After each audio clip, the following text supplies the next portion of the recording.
أعوذ بالله من الشيطان الرجيم.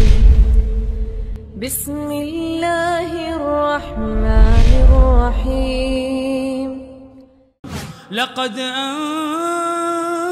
أنزلنا إليكم كتابا فيه ذكركم أفلا تعقلون. أتعلمون أحبابي في الله ما معنى فيه ذكركم؟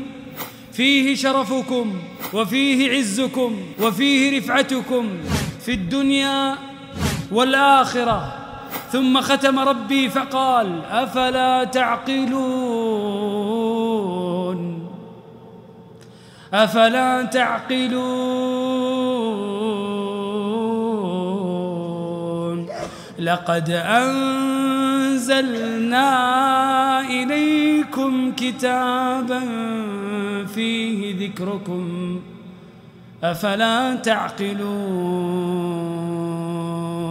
تبارك الذي نزل الفرقان على عبده ليكون للعالمين نذيرا.